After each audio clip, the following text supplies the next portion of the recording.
Olá, pessoal. Chegamos ao nosso último encontro do Nenhum Brasil Existe, Cultura e Política no Brasil Contemporâneo, que foi o tema dessa primeira rodada do ciclo.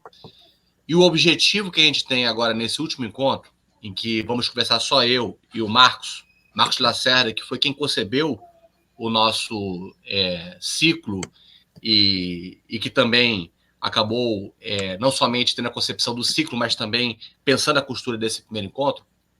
Nós dois decidimos fazer uma conversa em que a gente fecha com um balanço do que foi debatido, conversado, em que passamos por diversos livros.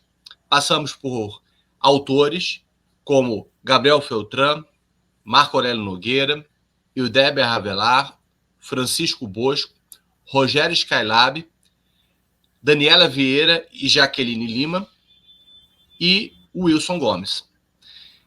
O objetivo era a gente fazer agora um balanço sobre o que rolou nessas conversas e também anunciar o que será tratado no próximo, na próxima rodada do nosso ciclo Nenhum Brasil Existe, que tema a gente vai abordar e como que a gente vai percorrer em torno da produção intelectual e cultural no Brasil contemporâneo. Olá, Marcos, tudo bem? Olá, André, tudo bem? Vamos então em frente aí, vamos conversar um pouco sobre esse ciclo de debates que aconteceu aqui no Ateliê de Humanidades em torno de estudos exemplares, vamos dizer assim, sobre a sociedade brasileira contemporânea, estudos feitos por pessoas de diferentes áreas, né? E que a gente chamou para fazer uma conversa sistematizada, organizada, em torno dos livros, não é? Aliás, um primeiro ponto é esse. É muito importante levar em conta a necessidade de se conversar sobre os livros, né? Sobre os livros que são publicados. Os livros são publicados, passam por um processo de resenhas ou de matérias em jornal e às vezes são esquecidos, né? Mas o livro precisa ser trabalhado, discutido, pensado, repensado, né? Foi o que a gente propôs. Então, retomar a conversa em torno de livros que saíram nesse período que a gente pode chamar num período muito específico, muito especial, especial no sentido, né, não no sentido normativo, né, da sociedade brasileira contemporânea, e as pessoas começaram a escrever textos, artigos, livros estendidos para tentar criar alguma forma de interpretação possível da sociedade brasileira, com ênfase em processos sociais, né? Processos sociais, processos históricos e dimensão política, né? Embora a gente tenha trabalhado também com uma dimensão cultural, né? Afinal de contas, esses movimentos como, por exemplo, a ascensão da nova direita, a construção do populismo digital de direita e esquerda, né? As confusões lá em torno da tensão entre petismo, lulismo e variações e as frações mais reacionárias da nova direita, que costuma se chamar de bolsonarismo, é um termo que eu pessoalmente não uso, essas questões estão também eivadas de uma dimensão cultural, né? Não sei se de uma dimensão estética, não sei se é possível dizer que se construiu nesse período formas artísticas vigorosas, entendeu? Consistentes, que pudessem ter capacidade de responder às exigências do tempo. Isso aconteceu na década de 60, na década de 70. Tanto que até hoje a gente reconhece aqueles artistas do teatro, do cinema, da literatura, né, da canção popular, como artistas de referência central para a cultura brasileira. Não sei se aconteceu nesse período, acho que não, mas a resposta foi muito tímida e ideológica ao extremo, sabe? A obra artística foi em segundo plano, né? Mas claro que existe superficial, né? Bem superficial. Bem superficial, né? Bem superficial e mais da ordem do slogan, né? Da ordem do slogan fácil, né? E do slogan fácil para agradar elites culturais específicas e mobilizar um público, esse público de massa de rede social, né? Mas, claro que existe uma cultura ligada à nova direita, existe uma cultura ligada ao petismo, existe uma cultura ligada ao lulismo, né? E assim por diante. E, claro, existe a cultura democrática, né? Que foi um tema importante para nós, né? Onde que se situa, de que modo é possível cultivar a cultura democrática no sentido da democracia moderna mesmo, das instituições, das mediações institucionais, num ambiente de muita quase de uma dimensão proto-revolucionária, isso de 2013, com as manifestações que, a princípio, a gente costuma situar a nova esquerda, né, aos movimentos autonomistas de esquerda, com toda a badalação em torno disso, e as manifestações lá de 2015, 2016, que consolidam um movimento de massa popular, né, ligado ao que eu gosto de chamar de nova direita, com todas as suas variações, que depois se institucionalizou com o governo de 2018, um governo em vários aspectos abertamente extrema-direita.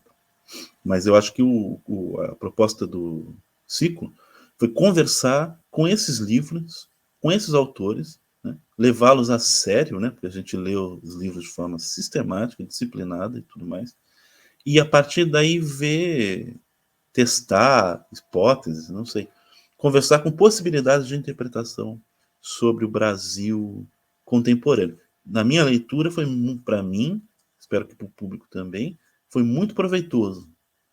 As conversas em geral foram muito proveitosas, elas estimularam, suscitaram uma série de reflexões possíveis e retomaram argumentos que podiam estar perdidos nos livros, né?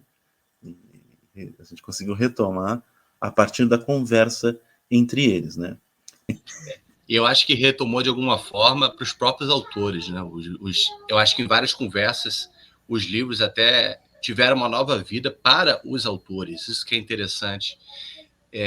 E resgata alguma coisa que tem a ver com uma conversa que a gente tem já há bastante tempo e esteve presente na semente que criou, que fez conceber esse ciclo Nenhum Brasil Existe, que é a ideia de que a gente tem uma quebra no nosso espaço público da mediação crítica. A gente necessita de um trabalho de mediação crítica. Não existe espaço público democrático sem um trabalho de crítica. E como você bem disse, o nosso objetivo aqui foi de fazer um trabalho de crítica, de interpretação, sobre os livros, para refletir sobre o tempo presente e sobre o Brasil em geral, também com a perspectiva histórica, um trabalho em que, desta forma, estamos a contribuir para uma cultura e formação democrática. Né? Uma democracia precisa desse tipo de trabalho de mediação intelectual. Né?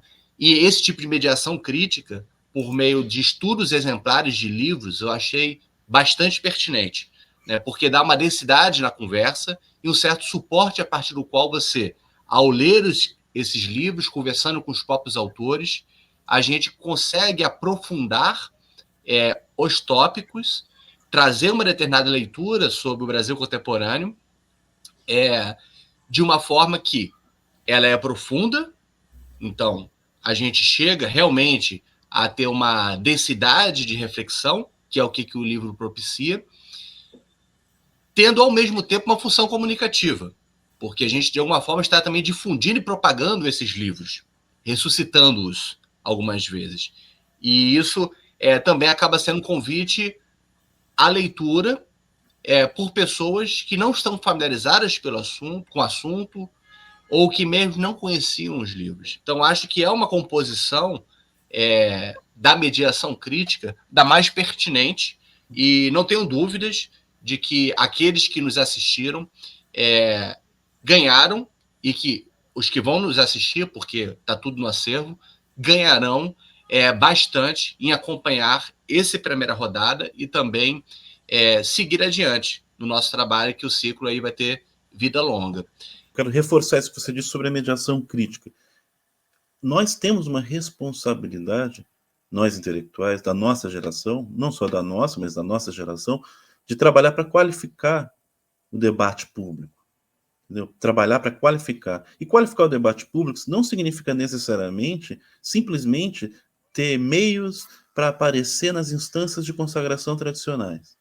Entendeu? Nos jornais, na televisão, naqueles mesmos jornais de sempre, na televisão que passam as mesmas pessoas de sempre, né? Não significa simplesmente criar estratégias políticas para virar um protagonista nessas instâncias de consagração tradicionais que são altamente viciadas, entendeu? São altamente viciadas, né? Na verdade, a gente tem uma responsabilidade de ampliar a esfera pública de forma qualificada, mas de ampliar. Claro que não para negar essas instâncias, mas para ser complementar, talvez rivalizar, assim que a arena pública ela acontece, ela se dinamiza, a gente consegue também rivalizar, trazer novos atores, mas para discutir de maneira qualificada, né? De maneira qualificada, sem depender, vamos dizer assim, da certificação de qualidade dessas instâncias de consagração, inclusive acadêmicas, sem depender. É assim que se faz uma sociedade democrática, entendeu? Complexa, entendeu? É assim que se faz, é dessa maneira, né? Porque eu vejo isso, vocês acham que é uma espécie de ameaça você ter meios complementares, alternativos, que não passam por esses filtros, né, tradicionais. Parece uma ameaça. Não é uma ameaça, é o contrário. É uma possibilidade real de ampliação, de complementação e de outras visadas, mantendo a qualificação, como a gente manteve, porque o trabalho é sério, a gente lê os textos, a gente leva a sério e respeita os autores, né? Há espaço para discussão, a discussão é honesta, é uma discussão conceitual, né? Não é também uma mera badalação, né? Mas é uma discussão conceitual que a gente fez. Portanto, é muito importante realçar isso, é muito importante a gente contribuir para qualificar esses espaços de ampliação da esfera pública e do debate intelectual. Nós temos É um bom sistema de rivalização cooperativa, né? A gente não está... Primeira coisa, a gente, a todo momento aqui, a gente conversou sem ter inimigos definidos ou uma polarização, nada disso. Dentro do espírito de universidade, né? A universidade é isso, basicamente, né? Da gente fazer esse tipo de exercício que está se perdendo no próprio espaço universitário. E quando, ao se fazer isso, também se convida outras pessoas a fazerem também, e, de certa forma, faz um convite a elevar um pouquinho o nosso debate em torno de questões políticas, que foi o tópico principal desse primeiro momento do nosso ciclo, né? O tópico dominante foi pensar os fenômenos políticos mais recentes desde 2013. Antes de você falar então desse resgate, eu queria, quando você falou sobre sair do circuito de consagração, eu não deixei de lembrar que a gente tem a nossa tribuna, o Fios do Tempo, Análise do Presente, que nasceu um pouco nesse espírito. Depois surgiu o YouTube, onde vocês estão assistindo, o podcast República de Ideias, também surgiu meio que paralelamente, mas não estava previsto. A gente começou contribuindo para o Jornal do Brasil. A gente publicou cerca de 60 artigos no Jornal do Brasil. E a gente teve liberdade no Jornal do Brasil. Aí o Jornal do Brasil, quando deixou de circular impresso e começou a circular somente digital, o que fez nascer o espaço de Tribuna Fios do Tempo foi a ideia de, calma aí, por que a gente vai ficar contribuindo para o jornal só para ter a logotipo, né, Jornal do Brasil, o peso do capital symbol do Jornal do Brasil, que também levaria também a estar dentro do formato que o Jornal do Brasil demandava, em termos de textos, e até mesmo uma possível filtragem a partir de interesses daqueles que são responsáveis pelo jornal, que não teve com a gente nenhum tipo de filtro nesse sentido, mas acontece com os donos dos estabelecimentos de mídia. Então, e certamente esses filtros eles passam e passariam. E a gente criou, então, a tribuna nesse espírito de constituir um espaço próprio, esses circuitos paralelos que ampliam o espaço público. Uma boa parte da teoria de humanidades é esse fazer, na forma escrita, na forma editorial e na forma audiovisual, podcast e vídeo. A respeito dessa questão, então, dos temas que surgiram, o que você ia falar para a gente recuperar um pouco na memória sobre o que foi que a gente fez?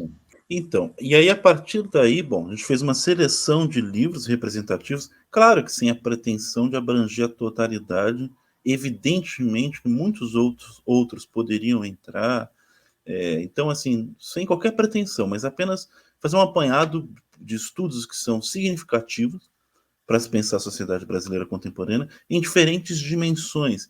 Claro que o tema central acabou sendo, de fato, a política, porque essa ascensão, esse movimento a partir de 2013, né?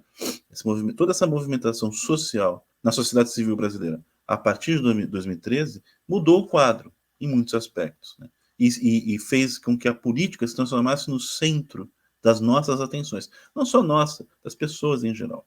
Então, sim, nesse sentido, a política virou o centro do nosso debate, das nossas discussões. E possíveis mudanças de ordem estrutural ou não na política brasileira, em todas as esferas, no mercado, no Estado, na sociedade civil também, sobretudo na sociedade civil. Mas nós começamos com um livro do Gabriel Feltran, que é um sociólogo muito bom sociólogo, que tem um estudo muito brilhante sobre o PCC, que é o primeiro comando da capital, uma facção, a maior facção criminosa brasileira. Ele fez um estudo sociológico e etnográfico de alto nível sobre esse grupo. E, a partir desse estudo, descobriu coisas que não aparecem geralmente nos noticiários. E, às vezes, não aparecem mesmo na fala de especialistas do tema da violência, do tema do crime organizado, ou, por extensão, do tema da sociologia da violência, vamos dizer assim. É uma descoberta, algumas descobertas sociológicas de alto relevo. Entre elas, a ideia de que esse grupo coloca no primeiro plano não o ethos militar, guerreiro, e não também o ethos, ou a dimensão financeira, a questão de lucro, a questão do mercado, mas ele se constrói como uma espécie de comunidade moral. Ele se constrói em torno da lógica de uma comunidade moral interna aos integrantes do grupo ou às pessoas próximas ao grupo. Então, vamos dizer assim, um ethos uma construção de um tipo de laço social baseado na ideia de comunidade moral, mais do que na ideia do ethos guerreiro, né, do ethos militar, ou do que na ideia da dimensão financeira, da expansão do lucro pelo lucro. É curioso, né? Isso é o aspecto mais problemático, mais assustador da constituição desse grupo. E o Feltran apresenta isso muito bem no livro dele, através de um trabalho etnográfico de muitos anos. Pesquisa sociológica, estudo teórico e um trabalho etnográfico de muitos anos. Foi muito interessante a conversa com ele. E esse grupo também ele representa uma mudança, né, de ordem sociológica, vamos dizer assim, nas práticas do crime da economia, vamos dizer, nas práticas da economia ilegal ligada ao crime organizado. Então foi um livro importante, foi um debate interessante, rendeu bem, né? Depois a gente trabalhou muito, depois passou a trabalhar com um tema fundamental durante todo o ciclo, né? Que é sobre, vamos dizer assim, a herança do petismo e, por extensão, a construção e a constituição do lulismo como força política e social.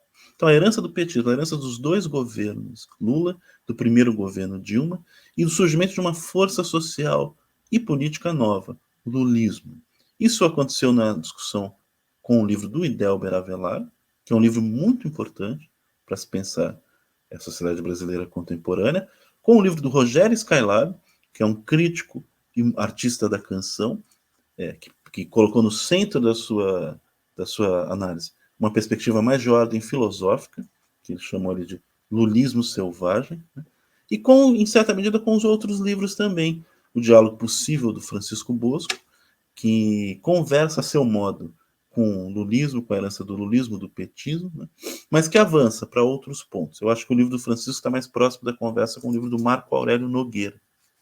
Eles se aproximam muito mais, sobretudo por colocar em primeiro plano a questão da democracia, o futuro da democracia. E o futuro da democracia como democracia moderna, como democracia liberal, como democracia que depende das mediações institucionais. Que depende das mediações. É interessante que a gente tem aí, nesses autores que você mencionou, e livros, uma variedade também de posições políticas, né? Tem alguns mais à esquerda, tem outros mais no centro, então tem também uma variação a formas como leram também o fenômeno do lulismo mais próximo e também mais distanciados e críticos. Então, isso mostra também o quanto que a gente teve uma cobertura de uma reflexão a partir de várias perspectivas políticas que se unificam em torno de um compromisso, que é o compromisso democrático, né? Com a democracia. Essa variedade eu acho também foi bastante rica, que fez com que a gente dialogasse também com posições muito diferentes das nossas algumas vezes, né? Algumas vezes eu estava mais próximo de um autor do que você, outras vezes você mais próximo de autor do que eu, porque nós temos posições também políticas diferentes. Não vamos aflorar aqui. Sim, isso aconteceu. Eu tendo a ser mais simpático com vamos dizer assim, com o que eu considero importante no avanço social real dos governos petistas, mas há muito debate em torno disso e evidentemente que é questionável em muitos aspectos esse papel, vamos dizer assim, do petismo na política brasileira contemporânea. Há discussões, há debates. O texto do Idelber é mais crítico a isso, né? O texto do Wilson Gomes, pelo Dentre menos eles, acho que é o mais crítico, né? Dentre eles, é o mais crítico do Delber em relação ao fenômeno do lulismo, né? do Eu Idelber é acho que foi mais o mais crítico. crítico, o do Francisco também, mas mostrando que vamos dizer assim, na polarização PT-PSDB, os dois atuaram de maneira complicada num determinado momento e contribuíram para a ascensão de movimentos iliberais e proto-revolucionários, ou reacionários, abertamente reacionários, como da nova direita, né? Os dois contribuíram. É interessante que o Francisco ele participou do governo do PT, mostra também a força de um intelectual que pensa também fora de alguma coisa que ele poderia ter, pela trajetória de ter colaborado com a Dilma, no governo Dilma, ele poderia ter uma leitura chapada a partir de uma trajetória institucional, que em algum momento se cruzou com o partido. Mas não, ele faz críticas e mostra o pensamento independente e algumas vezes muito mais certeiros nas críticas a este período do que outros que não se cruzaram em um momento com a trajetória do PT, né? Vamos dizer que todos realçaram a necessidade de autonomia do intelectual público, né? Todos eles. Claro, com seus compromissos morais, seus compromissos normativos ou seus compromissos ideológicos. Mas todos realçaram a importância da autonomia do intelectual público. Isso é uma questão que o Francisco vem enfatizando muito nas falas públicas e no livro Diálogo Possível isso fica muito evidente. E Diálogo Possível porque ele está conversando também com intelectuais à direita e à esquerda. Sem problema, sabe? Sem problema. Com a tradição ligada à direita, inclusive a tradição conservadora e a tradição, em alguns aspectos, até mesmo reacionária, né? E conversando com a tradição de esquerda, com a tradição de esquerda mais próxima da ambiência democrática, propriamente, e com a tradição de esquerda revolucionária, ou proto-revolucionária, né? Sem limitar o foco de análise, sem tampouco reduzir tudo ao arcabouço ideológico, né? Valorar mais um ou outro polo, porque do ponto de vista ideológico do autor é mais interessante. Não, nada disso. Está lá apresentando os polos, de uma maneira muito sofisticada intelectualmente, conversando com uma ampla literatura em filosofia, em história, também em economia, tem um capítulo só sobre a questão da dimensão da economia, né? Mas mantendo essa autonomia pública e liberdade do intelectual. Mas isso acontece em todos. Acontece com Idelber muito bem, né, nas boas críticas que ele faz ao que pode haver de autoritário e que houve de autoritário no período de ouro do petismo, vamos dizer assim, né? Então, no Idelber, presente no Wilson Gomes, com os textos que foram textos escritos no calor da hora, em grande que aspecto. Surpreendeu a gente, os textos surpreenderam a gente, né? Porque normalmente ele é visto como apenas um crítico do PT, um antipetista, uma pessoa que jogaria as coisas, né, no antipetismo, enquanto que a gente vê essa trajetória da compilação dele,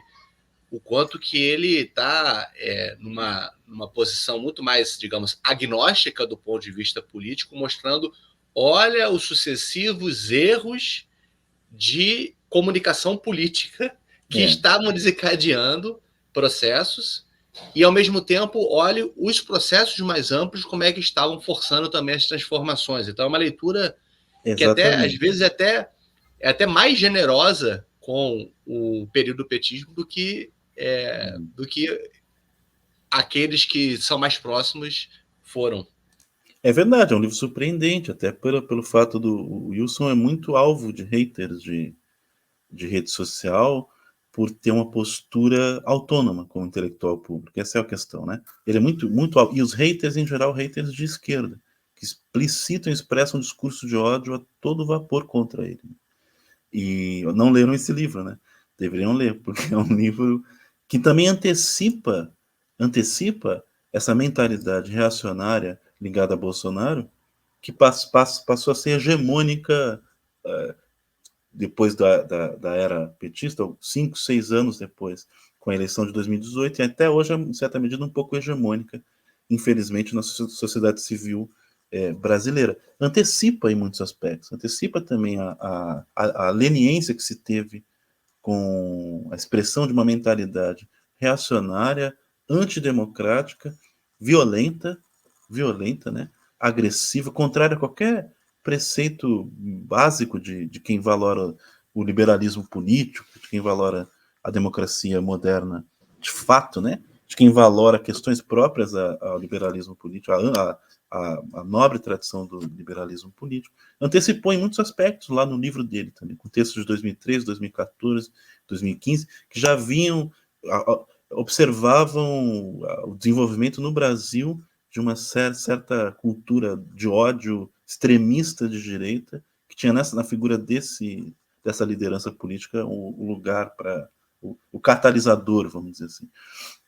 É um livro muito bom, Dilson Gomes, é um livro que merece ser lido, é um livro muito bom de se ler, são textos no calor da hora, faz com que a gente repense figuras que hoje estão meio que no ostracismo, como Eduardo Cunha ou Aécio Neves, né? Mal se fala em Aécio Neves, mal se fala em Eduardo Cunha, né? Mas em determinado momento, como a gente lembra bem, essas figuras estavam no centro do palco, vamos dizer assim. O livro do Wilson Gomes retoma isso muito bem. O livro do Gabriel Feltran, eu queria falar também um pouco, ele também faz um exercício de reflexão para pensar a sociedade brasileira contemporânea a partir dos de baixo.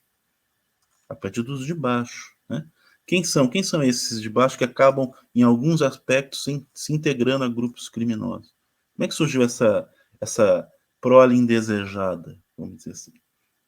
Esse lumpen proletariado, né? Na sociedade brasileira pós-Guerra Fria. Numa sociedade que já não mais colocou, que retirou do seu horizonte de transformação a dimensão social, a integração, vamos dizer assim, a integração dos mais pobres na sociedade em geral. Né? Quem é esse contingente? Né? Quem são essas pessoas? Ele também faz uma gênese histórica do desenvolvimento desse tipo social novo, que aqui que eu acho que é o que o Roberto Schwarz chama do sujeito monetário, né, sem dinheiro, né? Esse tipo social novo, e que passa a integrar as fileiras desses grupos ligados ao crime organizado. Então, todos eles estão fazendo um esforço para pensar quais são os principais elementos que compõem a sociedade brasileira contemporânea com visadas distintas, claro.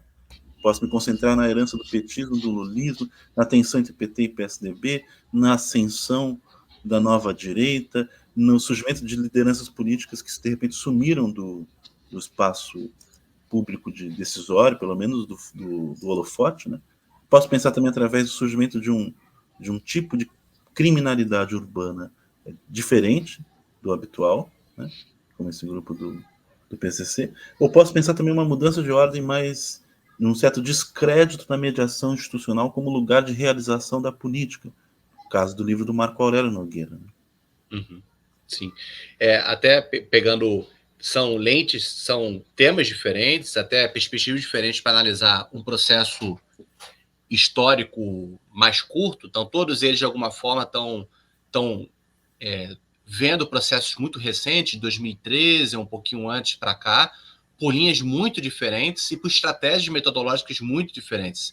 Por exemplo, eu vejo que o Francisco Bosco e o Skylab, eles vão muito para uma linha de diálogo com as teorias políticas, com a filosofia política, de reconstrução, por essas lentes e lendo os processos que ocorreram no plano político, social, cultural.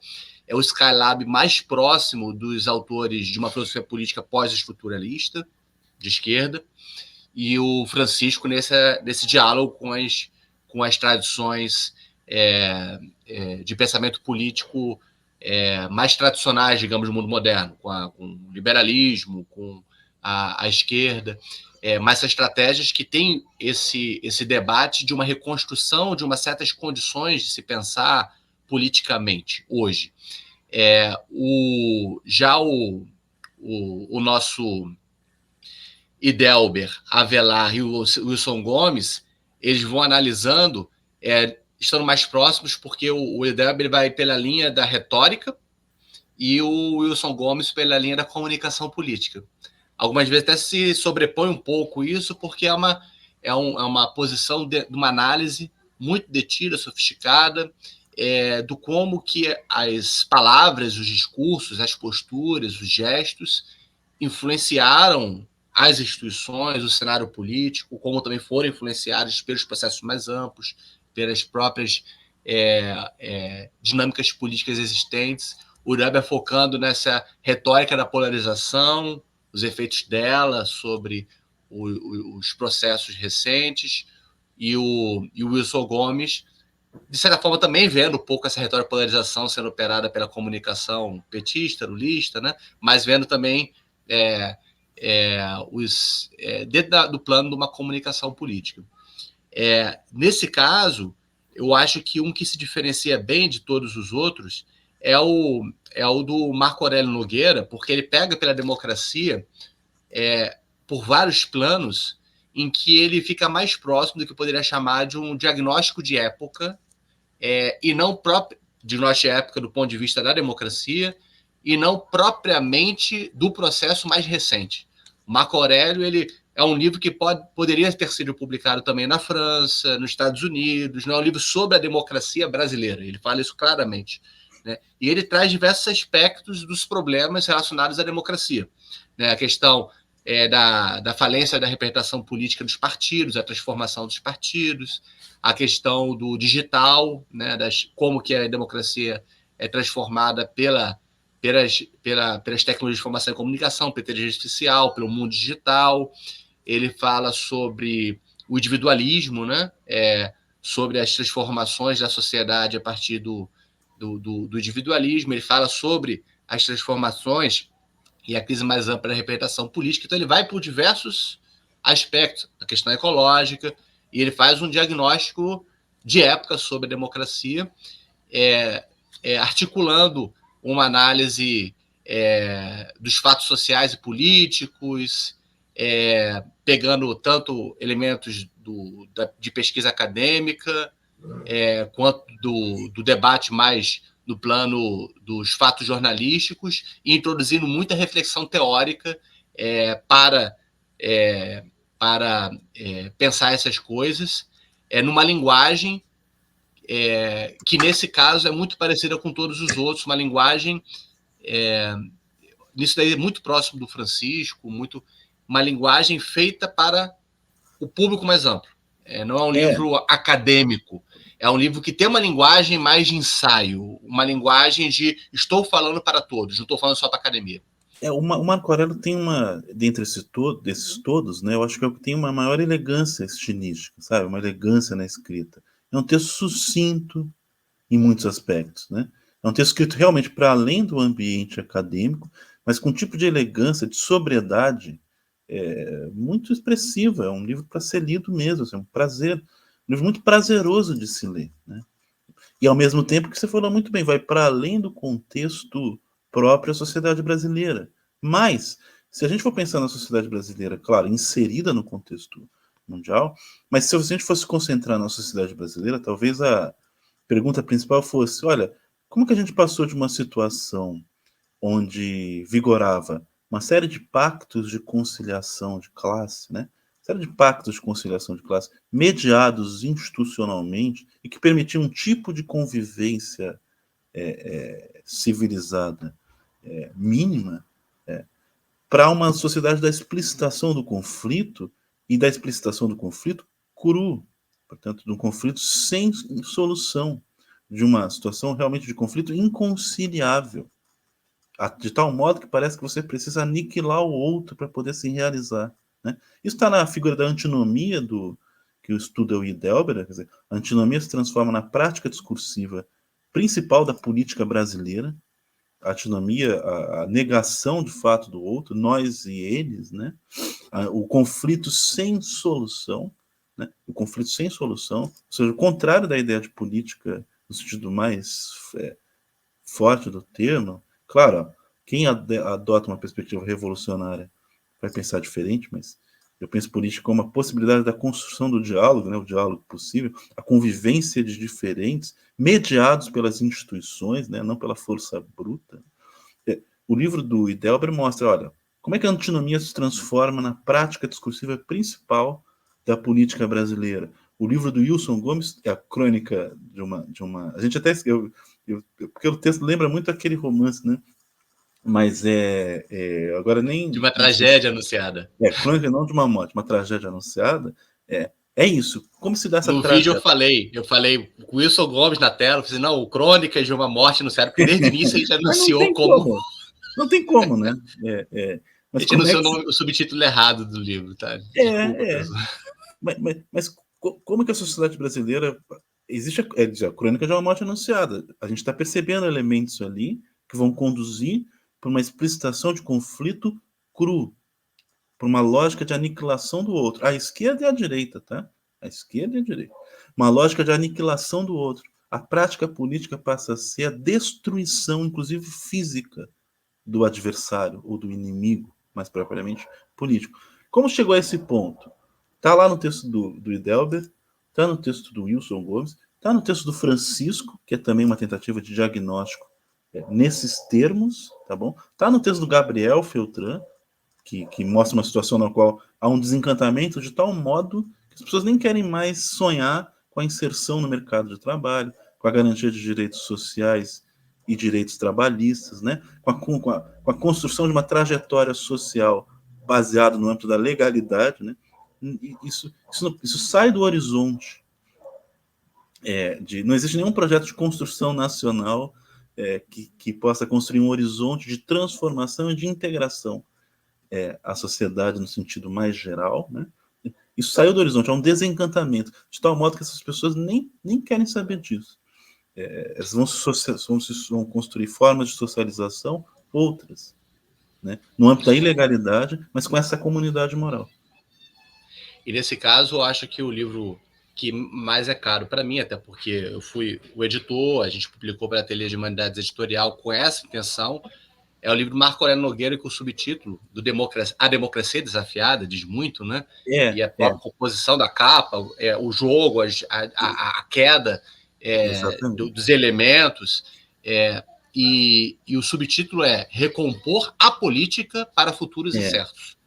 O futuro é incerto, o desafio está aí, e só o que pode nos salvar é a política, mas para isso tem que recompor a própria possibilidade de se fazer política nesse sentido que você está falando, que não é da destruição mútua, que não é da polarização. O livro do Marco Aurélio é isso, existe também um... Todos eles têm, em certa medida, um projeto de intervenção, né? De intervenção para poder reconstruir, né, esse laço que se perdeu. O livro do Marco Aurélio é muito expressivo, tem um capítulo longo só sobre o populismo de direita, com suas variações reacionárias ou não. Tem um capítulo longo sobre o populismo de direita. Tem uma discussão também sobre um certo populismo de esquerda identitária, né, que também nega mediações institucionais e também parece acreditar que a aniquilação do outro é um projeto político razoável, né? Né? A aniquilação do outro é um projeto político razoável. Então, o livro do Marco Aurélio mostra isso muito bem. E, claro, a presença das redes digitais, das formas de conversa, de comunicação e de ação política no âmbito das redes digitais, também gera curtos circuitos na mediação institucional da democracia representativa, tal qual se estabeleceu desde a Revolução Francesa, na verdade, a Revolução Inglesa e americana, né? Então, é isso, é verdade, eu concordo. Eu acho que o livro do Marco Aurélio apresenta isso muito bem, assim como o livro do Francisco estende a conversa para além do Brasil, né? Estende a conversa para além do Brasil, né? Numa linguagem muito elegante, tá? Eu acho que uma estilística de escrita muito elegante, assim, um aprendizado de escrita também, a leitura do livro dele, sabe? Mas ele passa por isso também. Mas, de todo modo, todos estão querendo procurar entender, tá, o que aconteceu nesse processo, cada um com suas visadas e interpretações distintas, né?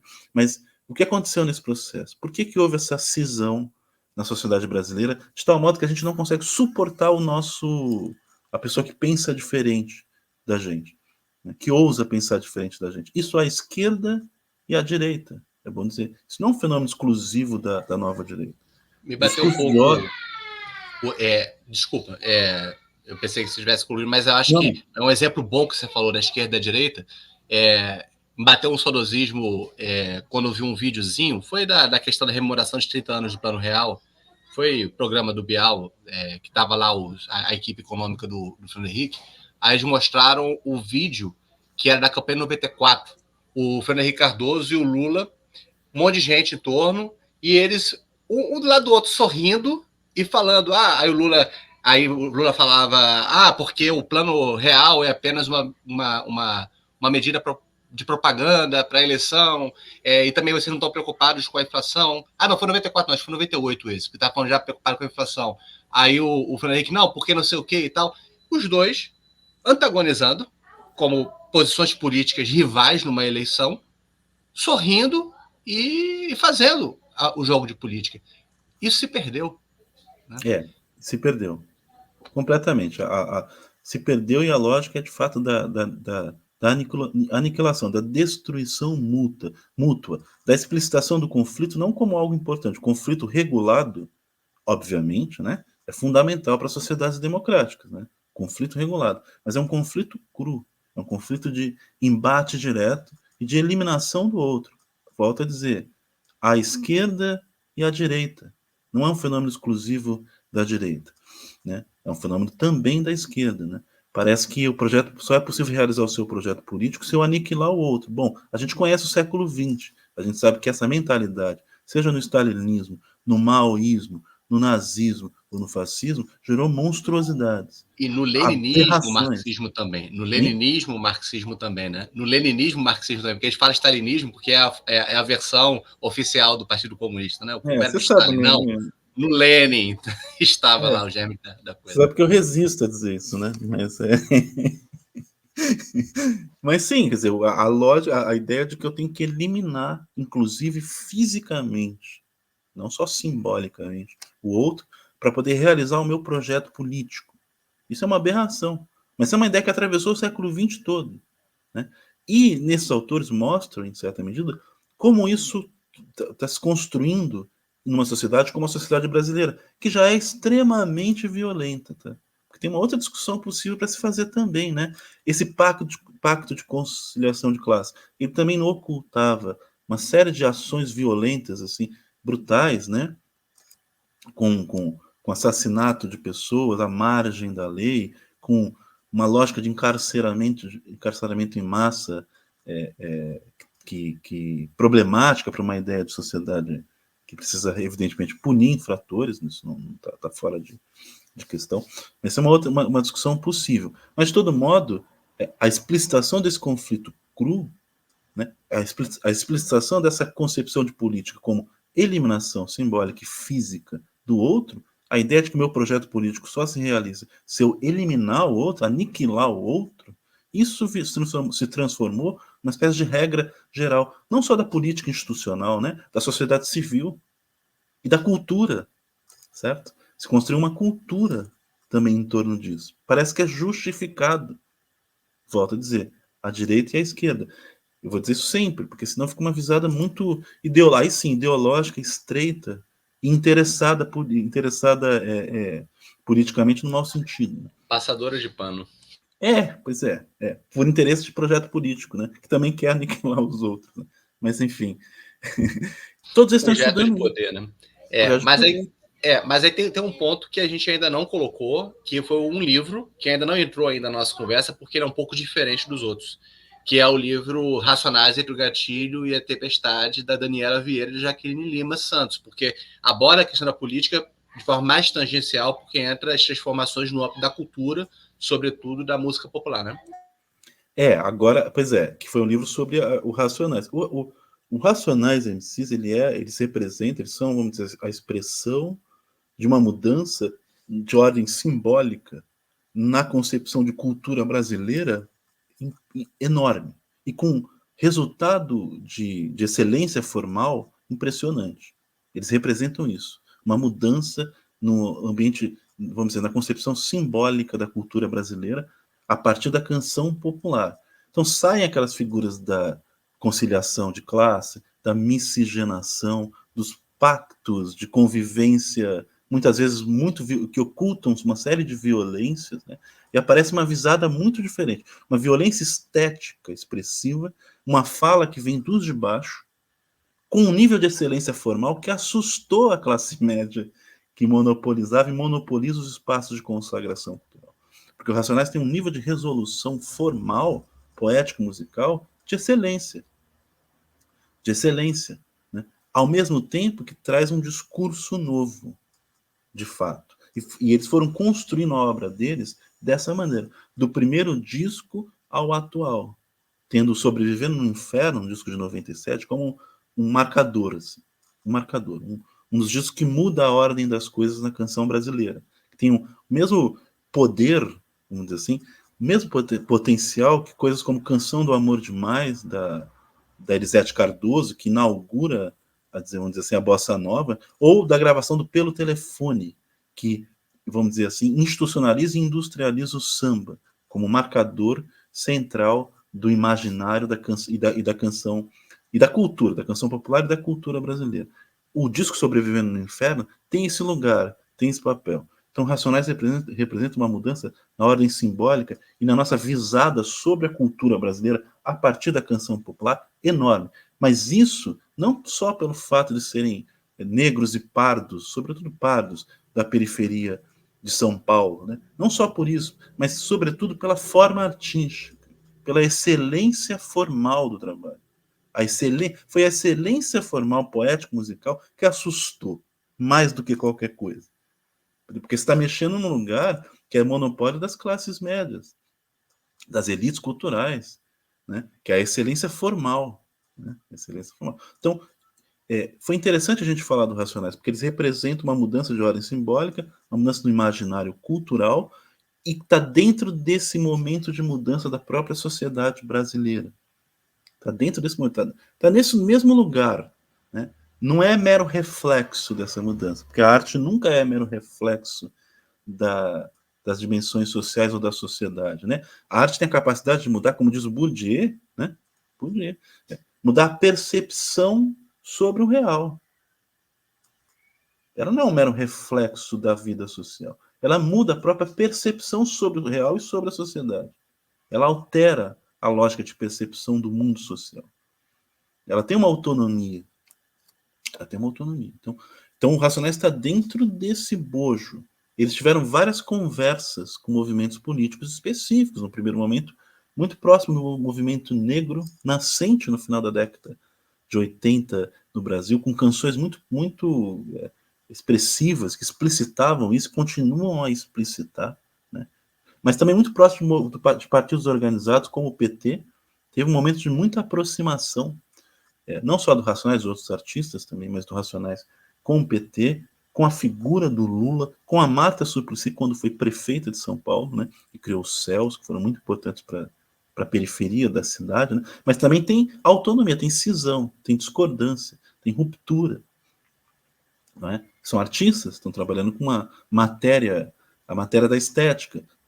Não são meros reprodutores de discurso político ideológico, de interesse de movimentos sociais ou partidos políticos, sejam quais forem.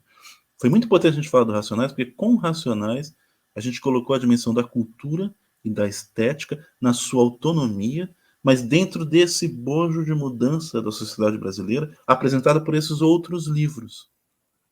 O Racionais está dentro desse bojo. Né? E ele traz para a conversa, para o debate, a forma artística. Entendeu? Talvez isso não tenha ficado muito claro.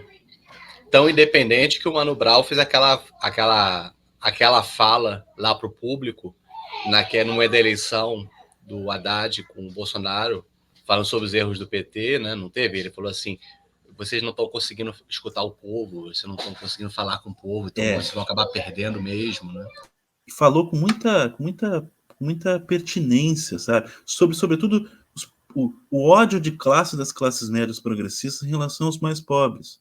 Porque os mais pobres ousam não seguir os preceitos ideológicos das elites culturais progressistas. Aí gera um ódio de classe. O Mano Brown estava dizendo, vocês não sabem do que vocês estão falando. Estão chamando de fascistas o sujeito que lava o seu carro, que lava o seu banheiro, que trabalha na sua casa, que viabiliza a sua vida de classe média. Essa gente vocês estão chamando de vocês, não sabendo como se comunicar com essa gente, com essas pessoas. Né? As pessoas têm, vamos dizer assim, houve também no Brasil, aí é a minha opinião, não estou falando pelos outros, uma tomada de consciência das classes populares que causou problemas nas classes médias progressistas. Uma tomada de consciência e uma autonomia de pensamento. E de construção de alianças políticas, sociais, religiosas, sobretudo.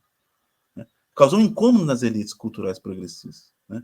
Causou um incômodo enorme. E também um certo ódio de classe. Eu digo isso sem o menor problema, porque eu vim da periferia, sei do que eu estou falando. Ódio de classe, incômodo por ver os mais pobres sendo protagonistas da vida cultural, intelectual, política e social. Sendo protagonistas sem necessariamente seguir a cartilha das elites progressistas. Isso causou um incômodo. O Mano Brown ter falado isso naquele comício é um acontecimento histórico, cultural, político, significativo. Ele foi vaiado. Claro, as pessoas não queriam ouvir isso, né? Elas estão do lado certo da história, que é a condição de classe confortável, né? Esse é o lado certo da história. Não queriam ouvir aquilo, né? Não queriam ouvir aquilo. Aquilo causou um desconforto. E é representativo da figura do Mano Brown e da figura do Racionais, né? Como algo que causa incômodo. Como é a grande arte, né? Causa incômodo, causa inquietude. Não é um mero panfleto, não é uma mera crônica da vida real deles. Como assim? Quer dizer, o Mano Brown diz isso, ele diz, olha, falam para mim que eu sou um cronista, não sou cronista de vida real, nada disso. Cada um tem a sua forma de relação com a vida, com a realidade. Não sou a voz de periferia, coisa nenhuma, né? E eu sou artista, eu sou músico. Eu tô me dando com forma artística, né? Eu não sou um mero, porque fica essa imagem, né? Um cronista da vida. Parece que só a classe média que lida com os problemas da forma, né? Da forma artística. Os mais pobres não. Eles vivem da mão para a boca, né? Então eles falam sobre a crônica da realidade. Uma visão muito superficial. São artistas, trabalham com formas artísticas, né? Causam inquietude, incômodo, né? Que geram fissura. Eu queria só para a gente concluir, fazer uma costura desse livro, então, dessa live que a gente trabalhou sobre o Racionais.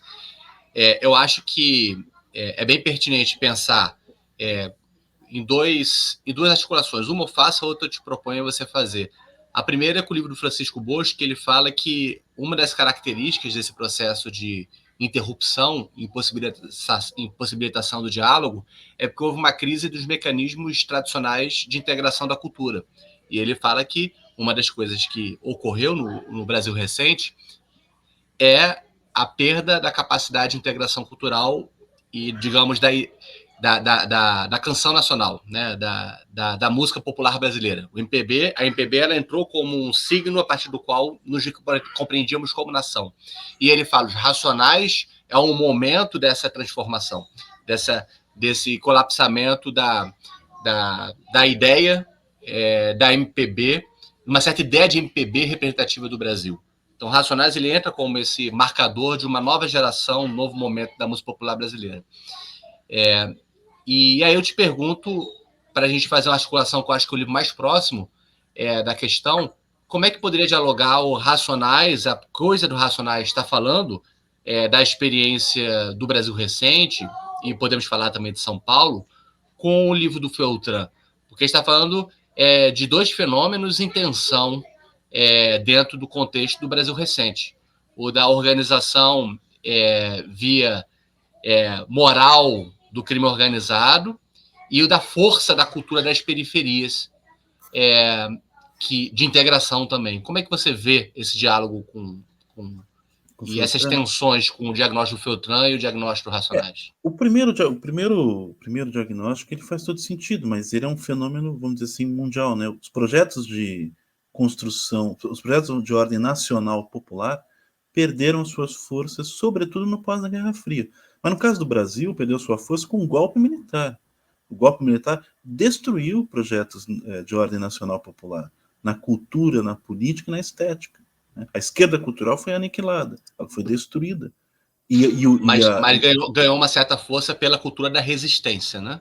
que com a democratização, com o tampão aberto, também ela perdeu a força da música do protesto, da resistência. Perdeu a força, mas vamos dizer assim, havia um movimento de construção possível, com todas as suas contradições, claro, tudo bem, mas de construção possível de aliança de classe, todas as suas contradições, tá? De ordem cultural, política e social. Isso existia. Né? Isso foi barrado e com um projeto nacional popular. Né?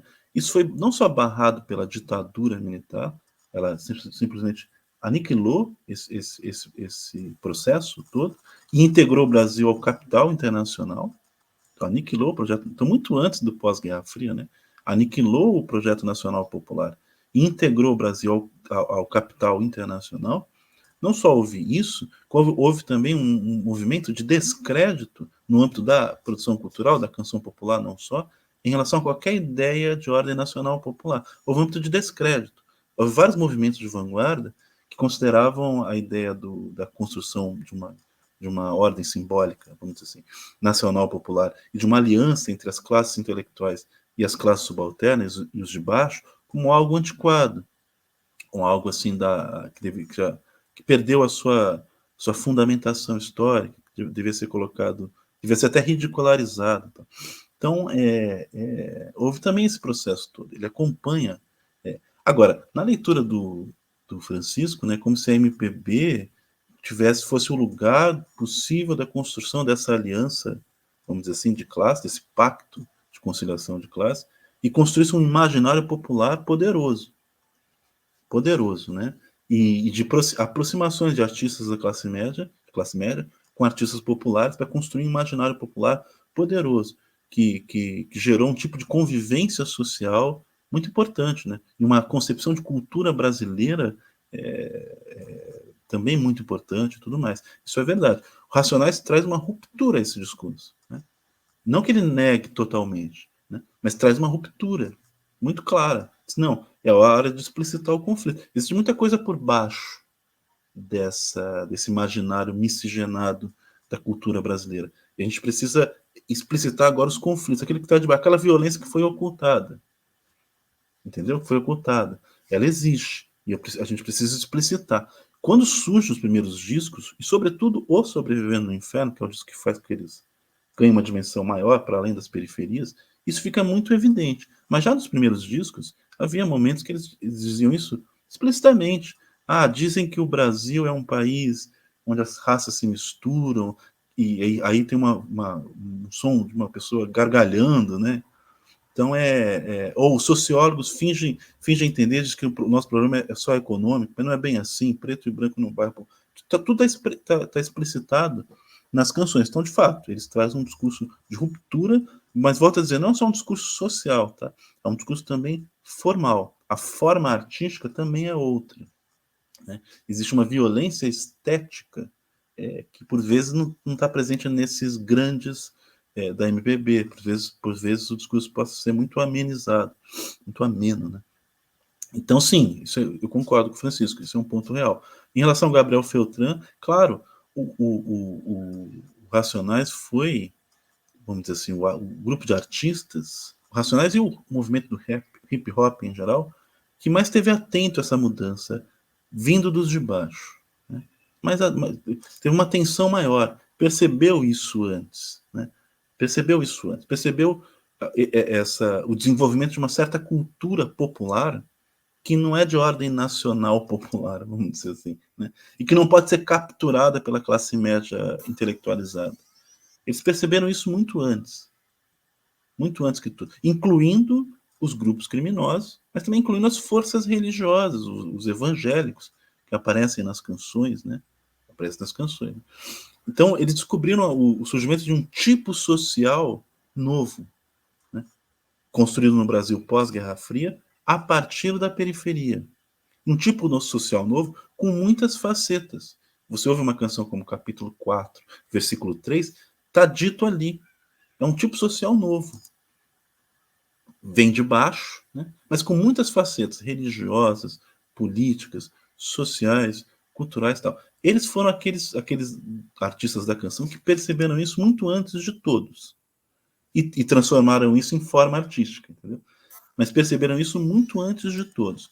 O livro do Gabriel Feltran mostra isso muito bem, porque há várias passagens em que ele se utiliza da canção do Racionais, entendeu? Como exemplo de expressão dessa mudança orgânica, vamos dizer assim, na sociedade brasileira. Mas aparece também o Jorge Ben, que é um grande artista carioca, que estava atento a isso já na década de 70, década de 80, mas normalmente do Rio de Janeiro, né? Não à toa o Jorge Ben influencia o hip hop todo, influencia o Racionais todo, é o grande ídolo deles, da canção popular. Não é Chico Buarque, não é Caetano Veloso, não é Gilberto Gil, é Jorge Ben, né? Mas, sim, eles percebem essa mudança social, transformam isso em forma artística e percebem isso muito antes do que todos os outros artistas brasileiros, inclusive os grandes. Quando os grandes começam a perceber isso, os grandes da década de 60, eles já estão na rabeira, porque o Racionais já se antecipou e, no meu modo de ver, com um nível de excelência formal melhor que a deles, mais bem realizado.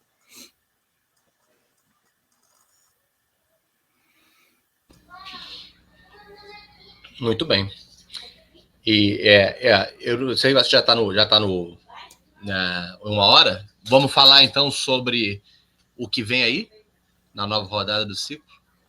Vamos. Agora a gente vai realmente se concentrar na problemática cultural, né? Mas se concentrar, veja, dentro dessa nossa discussão aqui, levando a sério a autonomia da forma artística e mostrando as relações, obviamente, extremamente complexas, né? Extremamente difíceis e autônomas, né? Com a sociedade, com a vida social, com a política. Lembrando aquele texto clássico do Dialética da Malandragem do Antônio Cândido, né?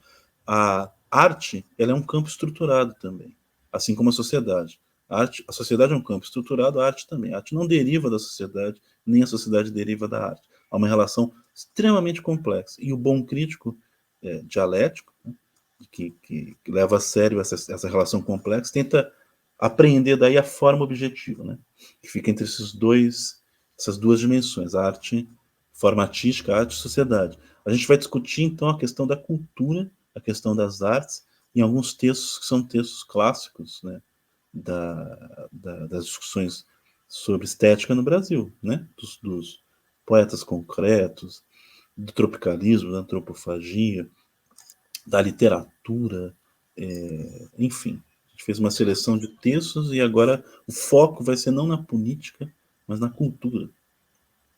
Na cultura, pela chave da literatura, da poesia e da reflexão estética, né? É claro que quando a gente vai para a reflexão estética, nesse sentido que engloba sobretudo a literatura e a poesia, a poética, a gente está sim falando ao mesmo tempo de sociedade e de política, né? Então, a questão é só que a gente vai agora explorar pela via literária, estético-literária, poética, novos horizontes para pensar a formação do Brasil, o Brasil contemporâneo e também a questão do político no sentido amplo, né? Eu acho que sai um pouco da centralidade em se pensar a política enquanto um fenômeno institucional, a democracia como fenômeno institucional, e a gente vai, e também, digamos, esse institucional engloba também o espaço público contemporâneo, e a gente passa a pensar a política no sentido amplo, que um Pierre Rosanvallon, um Claude Lefort chamaria como a questão do político, né? A política como cultura, a política como processo de formação, a política como aquele que constitui um próprio processo de formação civilizacional ou uma sociedade, né? Não existe sociedade sem o político. E, de alguma forma, acho que a gente vai ter a questão da política aí metamorfoseada em questões que vão parecer apenas de cunho estético e literário. Mas aí estará a questão, por exemplo, você falou da forma, no Antônio Cândido, vai estar no Roberto Schwartz, vai estar no concretismo, né? Só que aí, talvez indo mais pela linha também em que estaremos mais falando da ação cultural e da criação cultural do que propriamente de ação política. Exato, exatamente isso.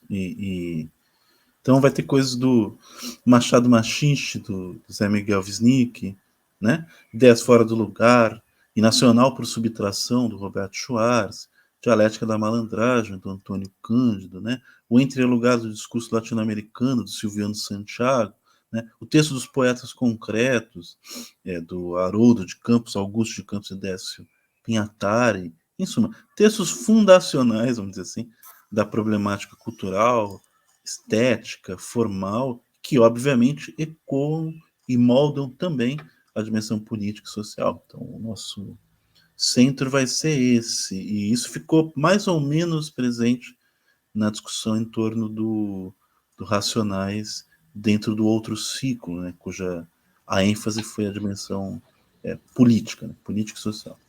E aí eu acho que a conexão se fecha bem com o que você começou a falar no início, quando a gente focou no Brasil contemporâneo, a gente focou muito na dimensão política, entrou o elemento da cultura e da estética via Racionais, mas como você disse no início, a gente teve uma certa precariedade na capacidade de reflexão e criação cultural, intelectual nos últimos anos.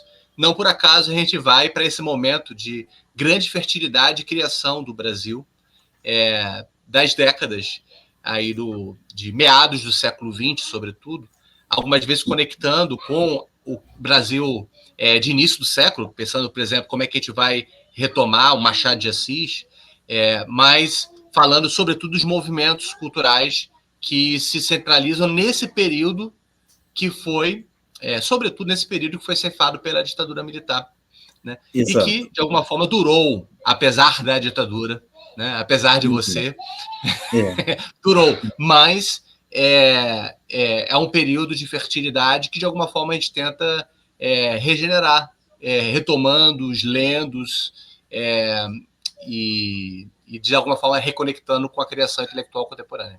Exato, exato.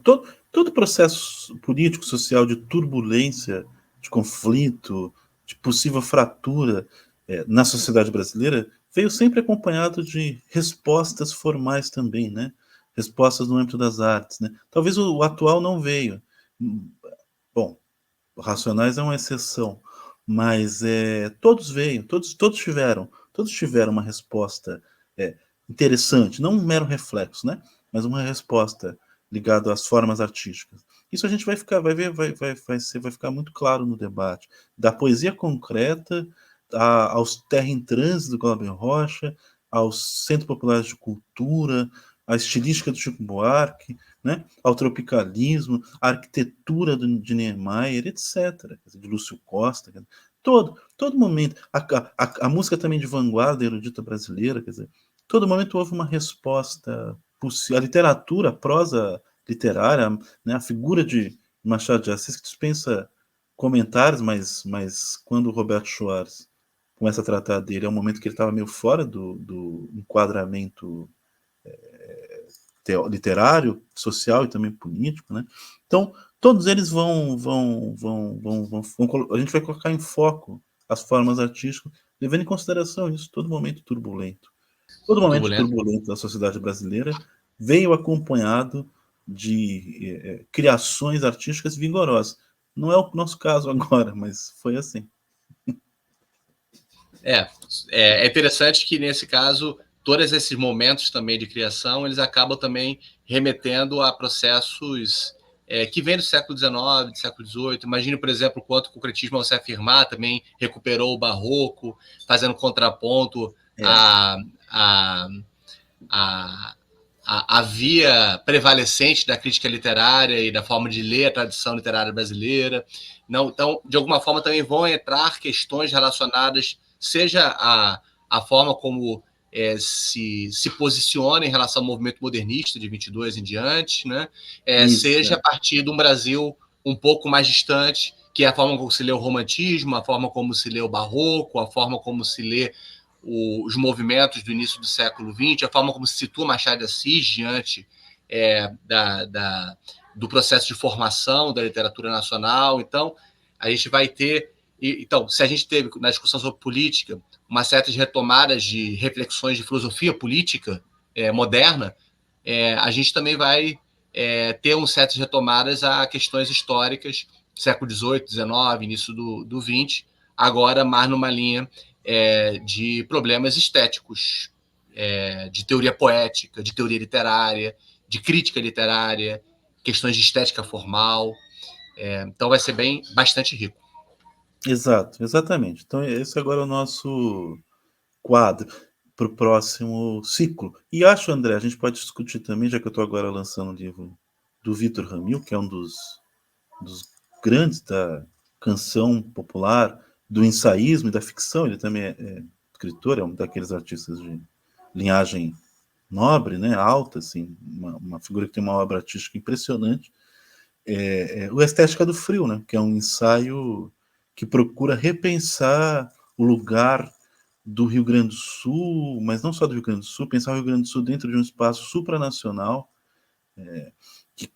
um espaço cultural supranacional, que coloca em xeque certas visadas do Brasil a partir do Rio, de Salvador, ou mesmo de São Paulo, né?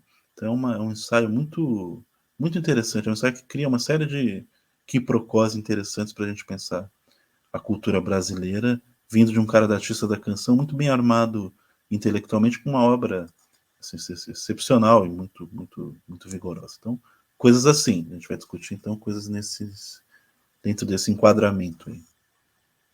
Beleza. Então, logo mais a gente vai fazer a divulgação da proposta desse segundo momento do nosso ciclo e também da programação, do que a gente vai ser discutido, quais dias e quem serão os nossos convidados. Tá bom, pessoal? Muito obrigado, Marcos. Muito Excelente obrigado. Conversa. A gente programou de conversar somente 20, 30 minutos. Mas quando a conversa é boa, ela vai. Tá bom, tá ótimo. É isso aí. É uma conversa solta sobre o ciclo e aí a gente vai começar o próximo. Então, é isso, pessoal. Muito obrigado. Muito obrigado, André. Muito obrigado a todos e espero que acompanhem o nosso próximo ciclo ligado à discussão, debate cultural e estético e político.